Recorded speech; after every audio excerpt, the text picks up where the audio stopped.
Доброго дня! Меня зовут Ермаков Сергей. Я практикующий психолог, исследователь, поэт, автор и разработчик природно-ориентированной психологии и психотерапии. Если хотите узнать подробнее, что это такое, в описании к видео есть ссылка. Обязательно переходите и посмотрите. Кстати, подписывайтесь на мой канал. Здесь будет интересно. Ну а сегодня мы обратимся к интересной и важной теме. А интересная она потому, что на поверхности мы видим одно, тогда как внутри находится совсем другое.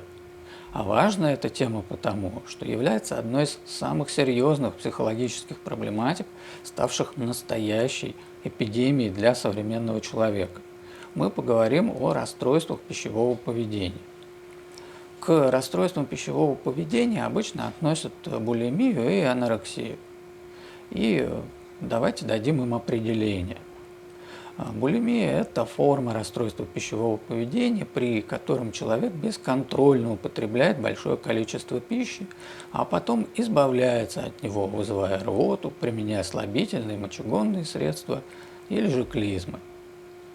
Анорексия – это форма расстройства пищевого поведения, при котором человек фактически отказывается от приема пищи, создает препятствия к ее усвоению и использует иные меры с целью бесконтрольного снижения веса. Оба эти расстройства считаются психическими заболеваниями, и для их лечения и коррекции рекомендуется получение медицинской помощи. Однако, частью такой помощи всегда будет являться психологическая работа, и вот в этом ключе необходимо прояснить очень важный нюанс.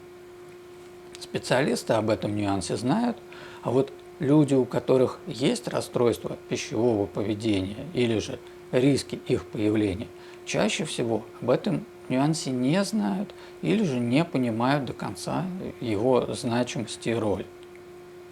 Дело в том, что проблемы с едой в случае расстройств пищевого поведения на самом деле не являются проблемами с едой. И часто людям кажется, что чтобы проблема пищевого поведения разрешилась, нужно всего лишь наладить систему питания. И при такой постановке вопроса в центр активности человека встает именно еда. Ее качество, ее количество, систематизация приемов пищи и так далее. Но на самом деле отношения человека с едой, если так можно выразиться, являются вторичным вопросом и следствием другого процесса. Неважно, идет ли речь о бесконтрольном переедании или об отказе от еды и голодании, источник проблемы вовсе не сама еда, а контроль. В видео о том, почему бывает трудно жить, мы говорили о позитивном и негативном контроле. Обязательно посмотрите это видео.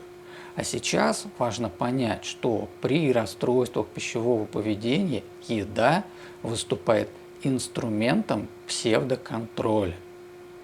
Переедая или голодая, человек, как ему кажется, получает контроль над собой, но на самом деле происходит еще большая потеря контроля, потому что человек становится зависимым от определенной формы поведения.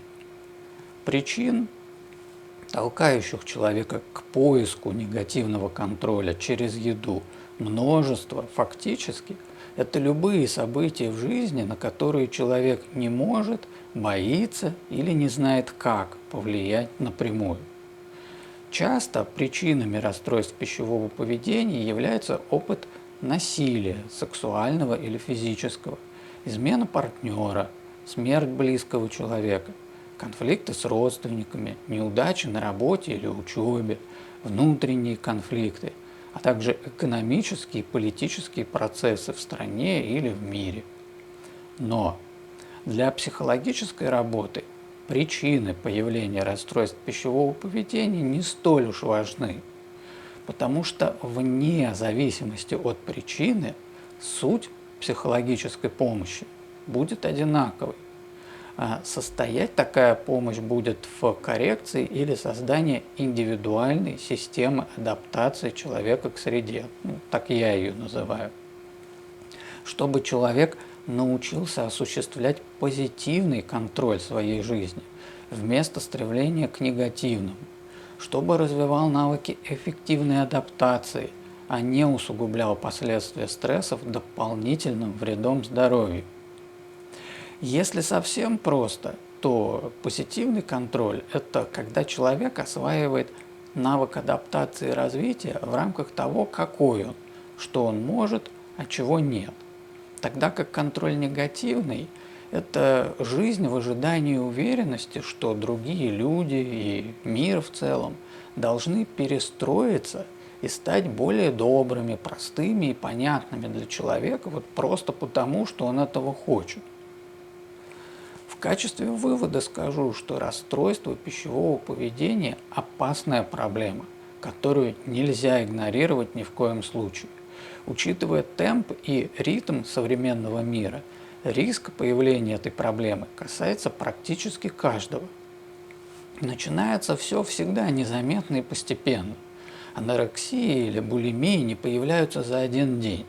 Очень долго человеку может казаться, что с ним все в порядке. Иллюзия контроля способствует этому ощущению.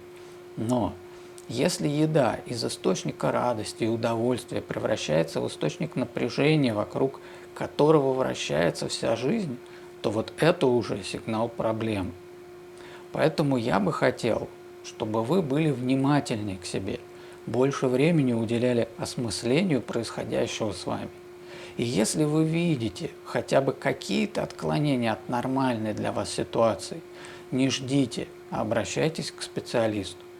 Конечно, нет смысла сразу бежать к психиатру, но есть смысл обратиться к психологу, который компетентен в вопросах расстройств пищевого поведения.